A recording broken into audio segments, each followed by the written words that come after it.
നിങ്ങൾ phone 4G അല്ലെങ്കിൽ 5G ആണെങ്കിൽ നിങ്ങൾക്ക് ഒരു ഓഫർ 1 വർഷം വരെ ഫ്രീ ആയിട്ട് ഇന്റർനെറ്റ് VI കൊടുക്കുന്നുണ്ട്. പുതിയ ഗ്യാരണ്ടി ഓഫർ ആണത്.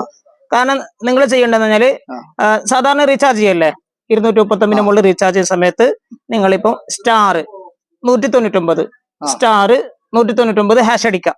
അപ്പൊ അതിൽ കാണിക്കും നിങ്ങൾക്ക് ഒരു ഓഫർ കാണിക്കുമല്ലോ. ഓഫർ അപ്പൊ ഒന്നടിക്കാൻ പറയും. അപ്പൊ ഒന്നടിച്ചു കഴിഞ്ഞാൽ നിങ്ങൾക്ക് എല്ലാ മാസവും ഇതിന്റെ കൂടെ ഒരു 10 GB വെച്ചിട്ട് 1 വർഷം വരെ നെറ്റ് ഫ്രീ ആയിട്ട് ഉപയോഗിക്കാം.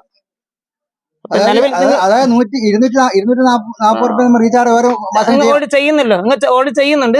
ചെയ്യുന്നതിന്റെ കൂടെ നിങ്ങൾക്ക് ബോണസ് ആയിട്ട് ഒരു സ്പെഷ്യൽ ആയിട്ട് നിങ്ങൾക്ക് ഒരു ഓഫർ കൂടുതൽ നെറ്റ് ഉപയോഗിക്കാൻ വേണ്ടിട്ട്. നിങ്ങൾ എന്തായാലും റീചാർജ് ചെയ്യുന്ന ഒരു കസ്റ്റമർ ആണ്. അപ്പൊ നിങ്ങൾക്ക് സ്പെഷ്യൽ ആയിട്ട് ഒരു ഓഫർ വേണ്ടേ? ഗ്യാരണ്ടി ആയിട്ട് എല്ലാ മാസവും ഒരു 10 GB വെച്ച് ഫ്രീ ആയിട്ട് ഉപയോഗിക്കാം. അപ്പൊ നിങ്ങൾക്ക് എക്സ്ട്രാ നെറ്റ് ഉപയോഗിക്കാൻ പറ്റും. എക്സ്ട്രാ എല്ലാ മാസവും നിങ്ങൾക്ക് ഫ്രീ ആയിട്ട് കിട്ടും. നിങ്ങൾ എന്തായാലും റീചാർജ് ചെയ്യുന്ന കസ്റ്റമർ ആയതുകൊണ്ട്